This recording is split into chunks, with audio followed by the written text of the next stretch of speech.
Yo creo que si hoy hubiese elecciones y solo votaran los menores de 30 años en Argentina, Milei sería electo presidente. Pero repetí eso. Que entre los jóvenes, entre los menores de 30 años, Milei claramente tiene una ventaja muy grande a todo el resto. Yo creo que si hoy hubiese elecciones y solo votaran los menores de 30 años en Argentina, Milei sería electo presidente. Pero repetí eso. Que entre los jóvenes, entre los menores de 30 años, Milei claramente tiene una ventaja muy grande a todo el resto. ¿Cómo estás? Muy bien, por suerte, gracias. Si las elecciones fueran hoy, ¿tenés alguna aproximación a quién ganaría? Falta un montón. Lo que quieras, relativicemos. Falta un montón. Lo loco es que gran parte, si no toda la clase política, está más ocupada y preocupada en responder este tipo de preguntas que en el proceso de gestionar y tratar de mejorar las condiciones. Todavía no pasó un año en las elecciones del año pasado y el peronismo recibió una de sus peores derrotas. La situación social está peor, la situación económica está peor, la situación política al interior del Frente de Todos está claramente peor. No hay perspectivas de que puedan dar vuelta o que haya una mejoría significativa de acá al año que viene, por lo que todo hace pensar que el gobierno va a recibir o está en un contexto de muchas dificultades. El gobierno, el Frente de Todos. Asumiendo que el Frente de Todos llegue unificado, porque existe un riesgo importante de que el kirchnerismo vaya por un lado. La vicepresidenta en algún momento, hace no mucho, mencionó Unión Ciudadana, ¿no? Y la posibilidad de reflotar eso. Así que la situación electoral del Frente de Todos a nivel nacional es muy delicada. En las provincias algunos gobernadores peronistas también enfrentan desafíos que por ahí en otros momentos no enfrentaban. Por eso adelantan sus elecciones, por eso no quieren paso, por eso no quieren que esto se desbande y por eso quieren localizarla para tratar de retener provincias que en otro momento hubiésemos dicho seguramente o claramente el peronismo va a ganar en términos locales y está mucho más abierto. También digo, es un fenómeno que se empezó a profundizar este año y lo hablamos varias veces que estuvimos acá. La ola de bronca, de enojo, de frustración no para de crecer. Está concentrado principalmente en los jóvenes. Yo creo que si hoy hubiese elecciones y solo votaran los menores de 30 años en Argentina, Milei sería electo presidente. Pero repetí eso. Que entre los jóvenes, entre los menores de 30 años, Milei claramente tiene una ventaja muy grande a todo el resto. ¿Es cierto que la mitad del padrón tiene menos de 30 años? ¿O algo así? No, ¿O un porcentaje? no, la mitad de los argentinos claramente tiene menos de 30 años, no la mitad del padrón. Perdóname. Bueno, Alejandro Katterberg también toma agua. Sí, pero... Bien. Y también me ahogo.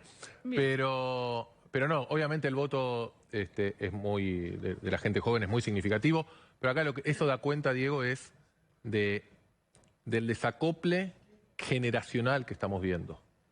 Y cómo la gente joven está en otra sintonía, cómo la gente joven no está atado a la lógica política de nosotros y de nuestra edad, de nuestros grupos, y cómo además la gente joven objetivamente es la que más sufre. Recordemos algunos datos. La mitad de los jóvenes que entran al secundario no lo terminan. Más de la mitad de los hogares con menores de edad viven en condiciones de pobreza.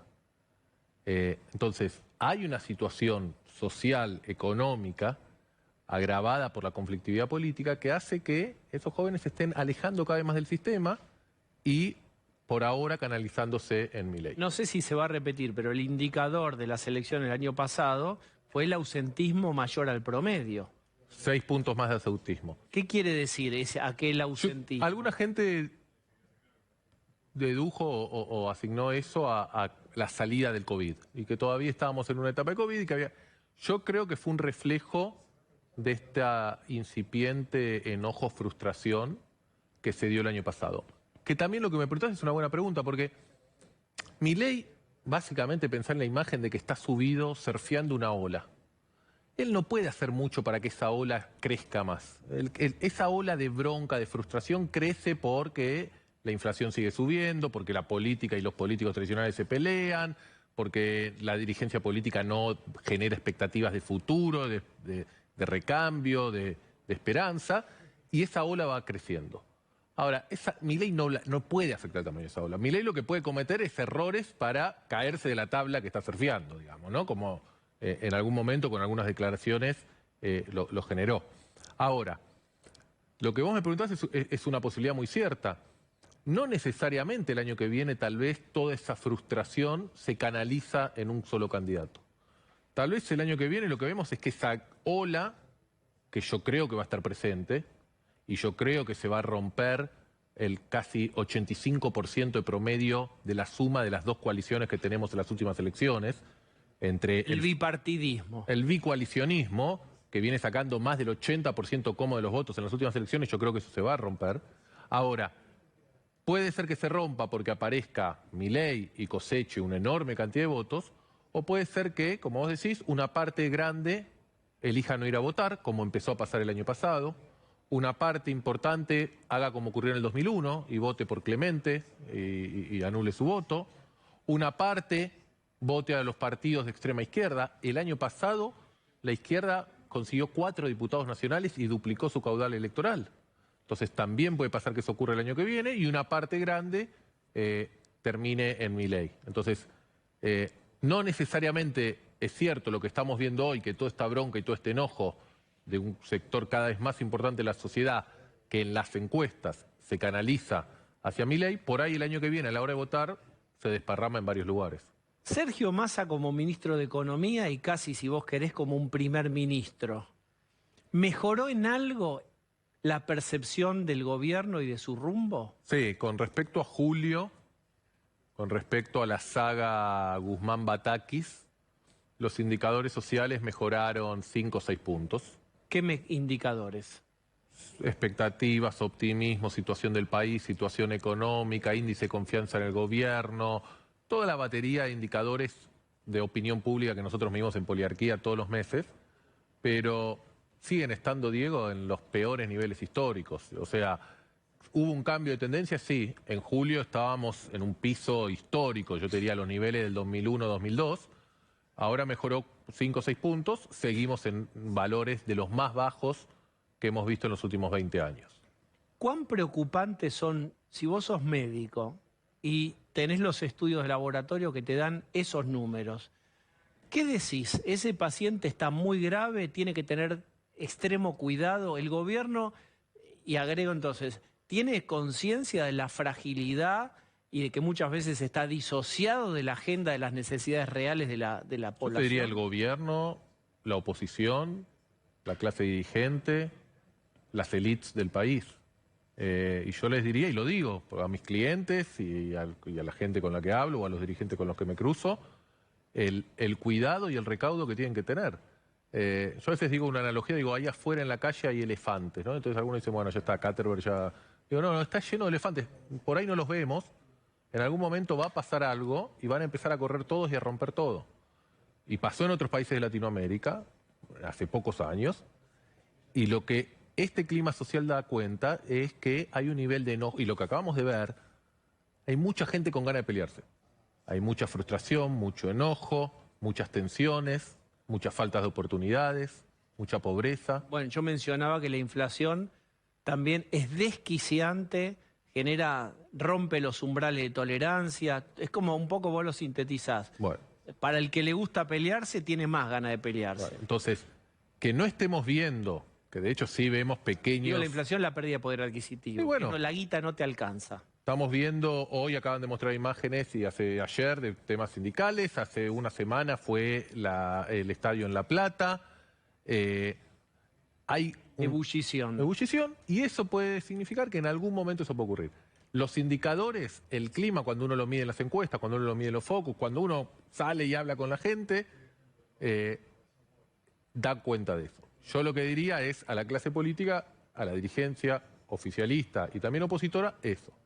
El recaudo que tienen que tener es no subestimar. Y no subestimar para mí, Diego, el riesgo mayor que hoy corremos en Argentina desde mi perspectiva, que es que se fraccione el sistema político, que explote el sistema político. Yo creo que hay un riesgo muy grande de eso, que se fragmente en varios pedazos el sistema político. ¿Cómo sería? Bueno, el sistema político en Argentina del 83 de acá resistió bastante bien, a pesar de la hiperinflación de los 80, a pesar de la crisis del 2001-2002, y después con Macri, que regeneró una coalición que representara al no peronismo, porque después de la crisis del 2001 el no peronismo estaba partido y fraccionado, y Macri, con Carrió, con Sanz, pero sobre todo bajo el liderazgo de Macri, recreó un partido, una coalición que identificara el voto no peronista. Y como te decíamos recién, desde ese momento hasta ahora, las dos coaliciones contienen al 80%, 90% del electorado argentino. ¿Cómo sería? Se parte el gobierno, se parte el Frente de Todos, se parte Juntos por el Cambio, se fraccionan las candidaturas, emergen candidaturas más radicalizadas, emerge candidatura antisistema y terminamos por ahí como terminó Chile, como terminó Perú en las últimas elecciones, como fue el caso de Argentina en el 2001. 5 o 6 candidatos presidenciales, ninguno sacando más del 25% de los votos y enfrentando la posibilidad de un balotaje entre dos candidatos débiles, con poca legitimidad de origen y en un contexto social muy difícil. Entonces, ¿existe hoy posibilidad de que haya un quiebre en el Frente de Todos? Sí, lo hablamos todos los días. ¿Existe la posibilidad de que haya un quiebre en Juntos por el Cambio, que no se puedan poner de acuerdo? Sí, existe. Yo le diría a ambos sectores, cuidado, porque asumir que no hay peligro de conflictividad social o de desborde social, o asumir que no hay peligro que esa ola que lo lleva a Milei a seguir creciendo se transforme en un tsunami y lo transforme en presidente, es riesgoso asumir esas dos cosas. Es muy importante lo que estás mencionando porque nosotros vivimos diciendo y observando, no sin ironía, te diría que en este momento donde la inflación le está pegando una paliza a los salarios, salvo si tenés una paritaria de un gremio muy importante, no vuela ni una piedra en Plaza de Mayo o en el Plaza de Congreso, no vuela una paloma, no vuela una mosca, no pasa nada. Es decir, esta cosa de si gobierna el peronismo no va a haber estallido, no va a haber gran conflictividad social. Y vos estás diciendo, ojo, que con un chasquido hay un estampido de elefantes. Yo creo que sí. Y yo creo que sí vuelan piedras. Y todos los días vamos viendo y naturalizando situaciones de violencia. Obviamente no violencia organizada, institucionalizada, que además viene creciendo. Sí es cierto que el peronismo cuando gobierna maneja actores que regulan la calle, los sindicatos, los movimientos sociales, los intendentes del conurbano, la iglesia, que son actores que te pueden generar en un bosque muy seco pueden el chasquido o hacerlo. No lo están haciendo, pero eso no significa que no pueda dispararse por otro lado. Ojalá que no ocurra, pero digo, las condiciones están dadas. Vamos a el arte de la adivinación, que es tan incierto como apasionante en la tele. ¿Qué incentivos tiene Cristina a no abandonar a Alberto Fernández y por el contrario? A ver, yo creo que, no sé, imagino, el arte de la adivinación, yo creo que en el kirchnerismo hay como se dice, un trade-off, ¿no? Una tensión entre dos posibilidades. Una es la de, en algún momento,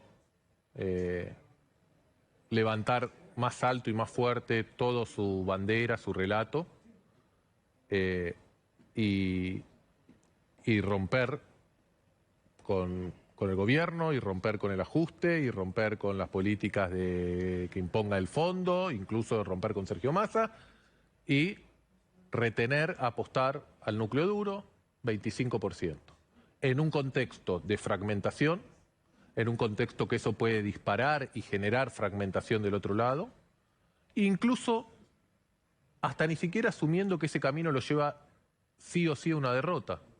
Porque con 25% de los votos, con 24 Menem, llegó un balotaje. Uno podría decir, bueno, ok, el kirchnerismo en ese contexto podría llegar con un 24% de los votos a un balotaje, sí. Lo perdería, sí. Pero si ese balotaje es con Milei, o si ese balotaje es con Macri.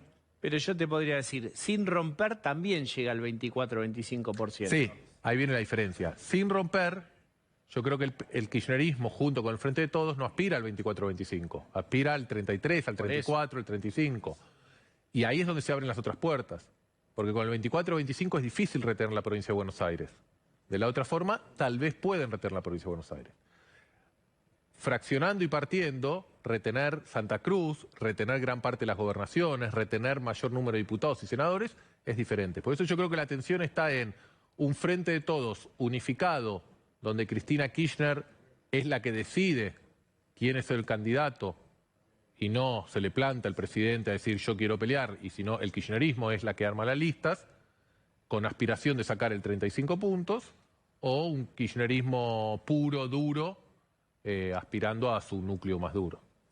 Parece que quieren o van a intentar eliminar las PASO. Hoy lo dijo, lo oficializó Guado de Pedro. ¿Cuál es el impacto de eso?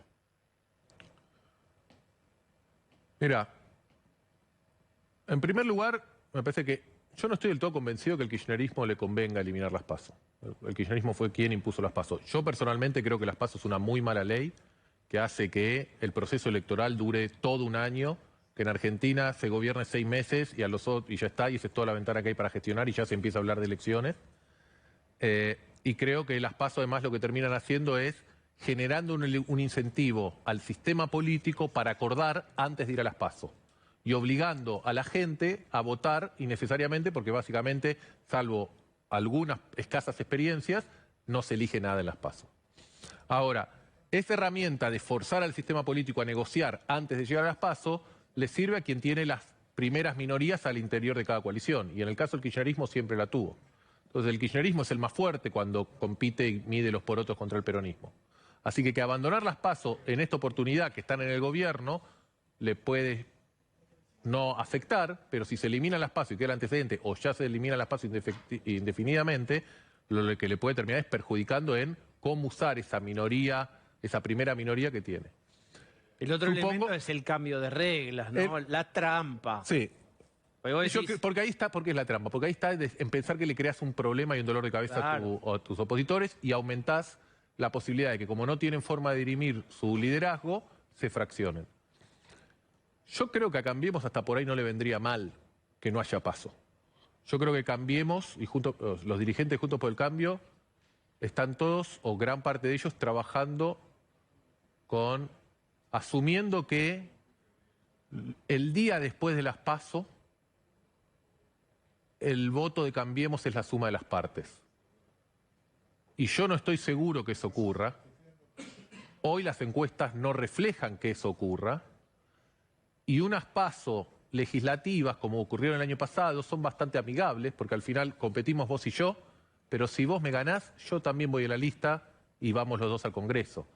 Unas PASO entre vos y yo para ver quién va a ser candidato a presidente, el que gana se lleva todo, el que pierde se queda sin nada. Pero tenés que acompañarme. Yo tengo que acompañar, no voy a estar... Si vos no me acompañás, si gano yo, vos me diste en el juego que gano yo. Si yo gano y vos no me acompañás, toda esa gente que votó y te votó a vos se va a enojar. No, si vos rompés, Diego, se va a enojar. No es que rompés, es que los votos, la gente que votó por mí en este juego que estamos haciendo, mucha de esa gente vos no le gustás. Y se va a dar vuelta y van a ir a votar. Pero vale, esto es pollo pasta. No es pollo pasta, no hay dos, Diego. Hay 3, está creciendo Milei. Un enorme porcentaje de los votantes de Patricia Bullrich, si Horacio Larreta llega a ganar, hoy en las encuestas dicen que no lo votarían a Larreta, que lo votarían a Milei de presidente.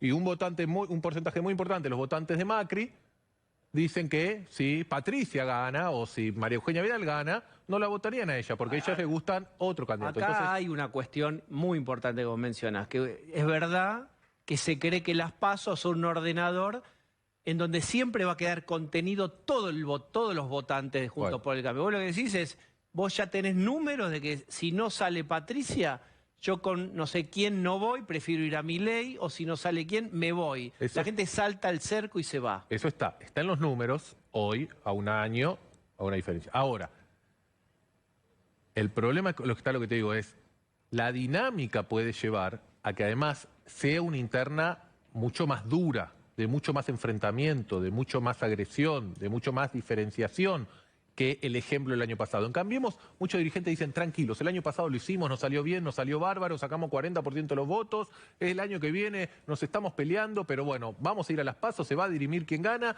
nos juntamos todos y vamos a volver a sacar 40% de los votos, como sacamos en las últimas 3 elecciones, y con eso vamos a ganar. Si no es en primera vuelta, en segunda vuelta y volvemos al poder. Ese es el escenario base que plantea la mayoría de los dirigentes de Cambiemos. Es posible, por ahí bastante probable, que termine ocurriendo así. Pero ese escenario tiene riesgos, y son los riesgos que estamos hablando. Que hay un descontento muy grande, que si se enfrentan y se pelean un mes antes de las elecciones generales, porque las PASO son en agosto, las elecciones generales son en octubre, por ahí no hay tiempo para que se curen las heridas, y por ahí porque, como estamos diciendo, ya no es pollo pasta, como vos decís, está emergiendo una tercera opción que dice, acá podemos ofrecerte algo distinto, y mucha gente puede canalizarse para ahí. Hablemos de Milei un ratito más, ya hablamos al principio, sí. Sin las PASO, y si el gobierno saca las PASO, lo que obligaría a Cambiemos es encontrar alguna forma de negociación, difícil, porque no hay un liderazgo claro, porque nadie tiene una ventaja de ningún tipo significativamente mayor sobre otro, pero los obligaría a encontrar un acuerdo político, que tal vez ocurra aunque están las PASO, no hay que descartarlo para nada. Todos estamos asumiendo como que Cambiemos va a las PASO, y por ahí en febrero, marzo, en Cambiemos empieza a haber algún tipo de acuerdo y esto se evita una competencia. ¿Quién es el candidato más competitivo o competitiva de Juntos por el Cambio? Yo te diría, son 2, Horacio Rodríguez Larreta y Patricia Bullrich, a nivel de elección general. Obviamente, ¿Estás contando a Macri? Sí, claramente, pero en una competencia, no en la interna, Horacio Rodríguez Larreta primero, Patricia Bullrich después, María Eugenia Vidal después y después Mauricio Macri en una elección general. Esto es medio contraintuitivo porque a mí me parece, o nos da la sensación de que redes sociales y la conversación pública están muy ocupada o más ocupada por los halcones de todo tipo que por las palomas. No. El medio, el centro, los discursos más suaves, ¿venden tickets? Pocos. Muy pocos. ¿No? No venden tickets. Pero vos estás diciendo, me estás mencionando candidatos que tienen igual mucha intención de voto. Sí, claramente, porque en un contexto de elección general, los extremos tienen una base de sustentación fuerte, pero más limitada, y que venden mucho tickets, venden mucha redes social, venden mucho punto de rating en la televisión, y tenés una gran mayoría que rechaza a todos, algunos los rechaza más o menos. No se está eligiendo en la Argentina el que más me gusta, se está eligiendo en la Argentina el que menos feo me parece. Otra historia es si vamos a las elecciones en las primarias y cómo se equilibran las fuerzas en las primarias, donde obviamente la posición de Mauricio Macri en el núcleo duro del votante de Juntos de Cambios es mejor que en la población general. Pero a nivel de población general, Mauricio Macri todavía no ha logrado recuperar una competitividad que tuvo en otro momento. Ale, muchas gracias por haber venido hoy. Gracias.